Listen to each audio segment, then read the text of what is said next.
Hey everyone! Well, this isn't exactly a hike, but what I've done is something with Channel Events, which is a local company in Somerset, in Minehead.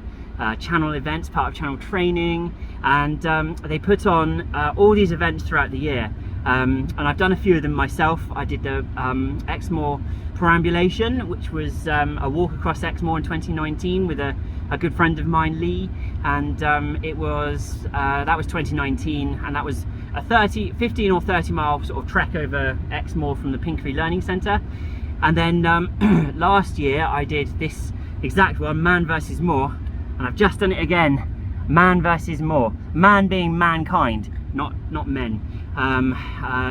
In fact, there was this flipping awesome woman who overtook me on the way, and it was so this was a 10-mile run. There's all sorts available. You can do a 5k, a 10k, or a 10 mile.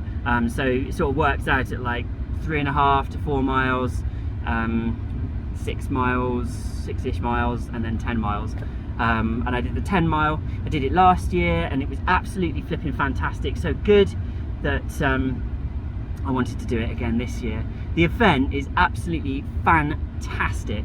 It's so well organised. Dan Bryce runs these events, and he puts on these incredible events, obviously, and there's all sorts of people that volunteer to marshal, to be the sweeper at the end, and all sorts. So just thank you so much, all of you, for putting this on, because I can't tell you how just alive it makes you feel. Just like there's this just buzz, this just like incredible like boost that it gives you. Like, you know, it's painful along the way. There's some bits, honestly, like you know, you're just running along, you sort of question your life. You're like, why am I here? But in fact, the best bit is just pushing through. Like, it is so difficult in some places. Like, so you basically start at the Pinkery Learning Centre, which is just over there, and it's all the way, it's basically uphill for like, I don't know, 2 miles or something like that. So you just find your stride, you find your pace, you get yourself going, and then you go over. So that's over sort of like grassland, and that's quite pleasant. That's okay to run on. And then you've got sort of like the trail, so part of the Two Moors. Is it part of the Two Moors Way? Near the Two Moors Way, anyway. In fact, yeah, some of it is. I recognise it. And you run along trail, basically. Trail running's absolutely fine. And then the rest of it, you sort of verge off to go up another hill, and you end up going up this sort of like tuft of grass. It's still not too bad. You sort of walk / jog. It's not really running. I wouldn't call it running. I couldn't run it anyway. It's sort of more like a very slow, you know, dun dun dun dun dun dun, just to keep yourself going. And it's I'm just going to put the blowers on. Hang on. There we go. I'm sort of trying to dry off my feet underneath my I'm in the back of my car, so I'm trying to use the back blowers to get my feet dry, because they are absolutely killing. Is that doing it? Oh yeah, there we go. Warm air just through the back. Anyway, the yeah, so the trail then goes off up there, and you're sort of running along, and it's, you know, you're like, oh, and then you sort of get to this bit where you just can't run. Well, I couldn't anyway. I just couldn't run. Oh, and so you're just sort of going up these tufts. Then you've got these tufts of grass, and I don't know how to explain it other than you just don't know what your foot is going to land on, and it makes it so difficult. But it's like part of the challenge. Like, basically, you have to constantly think of your feet and your ankles, because you can't just, you know, when you're running on a pavement or like a field, really nice flat field or something, you just run along carefree, it doesn't matter at all. But with this, you don't know whether you're going to. So basically, you get these. You've got the ground here and the tufts of grass. If you've ever been on Dartmoor or Exmoor, you know that you can get a tuft like that, like a raise, which is like a clump of roots of grass, and then the grass goes up. But the grass grows so tall that it grows up, and then it sweeps over. The wind sort of like brushes it over. So as far as you're concerned, you're running on grass, but you don't know whether your foot's going to hit the bump, it's going to hit the side of the bump, or it's going to hit the bottom bit, you know, in the valley of the between bumps. And sometimes, which makes it even worse. So basically, these things can be sort of like waist high, so you don't have a clue what you're doing. And the worst bit is when there's like bog between the tufts of grass. So not only do you put your foot down somewhere you don't know where it's going to go, but it sinks as well. You just can't run. Well, I couldn't anyway. So you just sort of end up doing this weird hobbly wobbly, but you just got to let yourself go. Basically, if your foot lands on the side of a clump, you've just kind of got to go with it, and then that way you can keep your pace, whatever pace that is. Or is it practice? Because I've kind of gotten used to it now, but I still can't run through it. But it's just, you never get to do stuff like this, you know. Trail running is just so good. And the fact that there's a 5k, for anyone who wants to do like these sorts of things, start with that 5k, because it's literally just up and around through the pond. Oh yeah. Anyway, so yeah, once you've done that bit, you sort of run through these tufts of grass. It's uphill, uphill, uphill.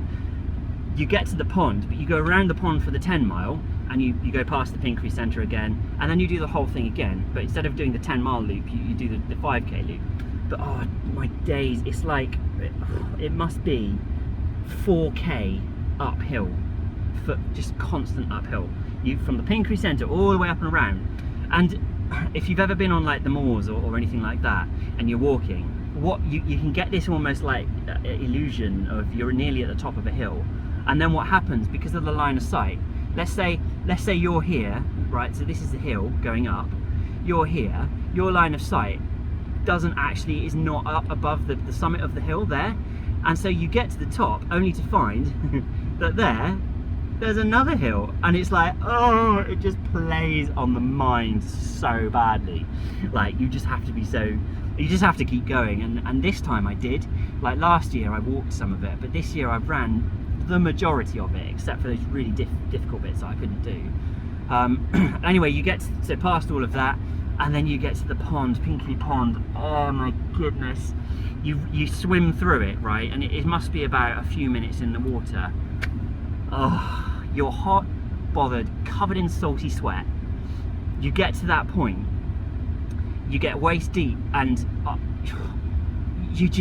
the refreshing, like, life slows down. Everything just goes, and all you're aware of is the cool water as you swim through, gently swimming through. Oh my goodness. And it's like the life rushes back into you, but everything slows down just for a moment.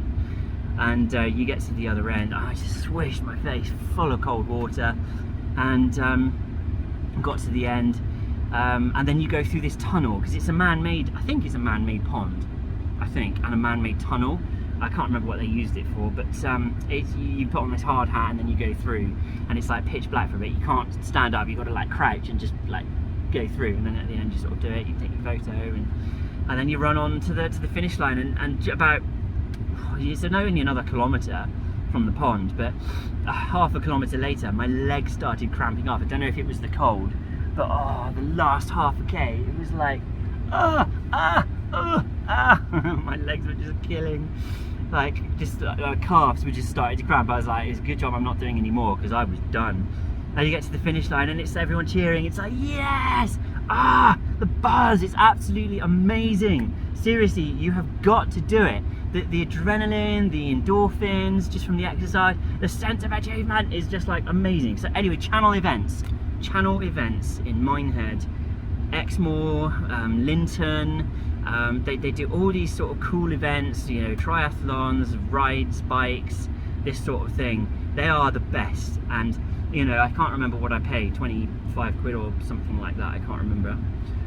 You get your medal, and just the sense of achievement. And you know, Dan's such a nice guy, so down to earth, and just, I don't know, what channel events stands for is why I support it. It's not about coming first, because I didn't come first. I don't know, I came, I don't know, 6th or something like that. It's not about coming first, it's about doing it and getting out and doing something different, and it's an adventure, you know. You never in your life, do you? When do you in your rat race life go out running through tufts of grass, getting wet, getting muddy? I mean, look. Oops. Sorry about the legs. Oops, what have I done? Got myself a nice little blister. It's too close. There we go. You know, you get muddy, got blister, get wet, soaking wet, you swim with your kit on, and it's just absolutely amazing. When do you get to do that in your daily life? You know, sat behind a computer all day, you just sit down, all you're doing is your rat race life, making other people rich, or you know, whatever it is, and then you get to do something like this. Well, I am so happy. I can't recommend it enough. Like, honestly, I don't have enough to say, but channel events, it's all about getting people to do something different, supporting them. There is like no competitive spirit at all. Like, if you're here to race and to come first and to do that, you can, but it's not about that. Like, it is, oh, it's just so sweet, just how nice it makes you feel. And this is why I want to volunteer for them at least once this year, just to do something, because like, it is such a lovely, wonderful thing that they do. And it's so difficult for events companies these days to do these sorts of things, because you know, it's a saturated market. COVID really made them take a hit and everything, not channel events, but like events in general. So you have to do it. Sorry I have no footage of the run. It is not the sort of thing, unless you've got like a GoPro or something strapped to your head, like you can't just hold your phone. You just got to head down and focus. So I haven't got any pictures or anything like that, just a picture of me at the finish line, but hopefully that's not too boring for you. But all I can say is do it. Like, get out there and do it. If you can trust me, it is absolutely awesome. You know, if you class yourself as unfit, then this is a really good step into doing it. You know, this, and a company like this, because everyone's helpful, they want everyone to finish. That's all they care about. There is no last place. There is no, you know, obviously technically there's a first and a last place, whatever, but it's not about that. It's about you doing it. Whether you come in first or whether you come in last, you will get the exact same treatment because you've done it. Finishing is what's important. Do it, please do it. That's absolutely all I can say. You know, and if you're gonna do it, as my best friend would say, just put one foot in front of the other. That's all you have to do, and you will be absolutely fine, and you will finish, because it is all in there. If you get it into your head, if you tell yourself you're going to do it, if you just do it, you can. You absolutely can. It doesn't matter who you are, you can do it, okay? So anyway, that was just, I know it's not about hiking, so it might be a bit boring to anyone who likes the hiking stuff, but I mean, it applies to hiking. The whole lot applies to hiking. Just get out there and do it. Go and do something. Sign up to an event. Go on, I dare you to. Just do it. Get yourself out, do something different, and you'll love it. It'll be like a little adventure for you. You know, outside the comfort zone. I guarantee you will absolutely love it. Anyway, enough of me rambling on. Thanks very much.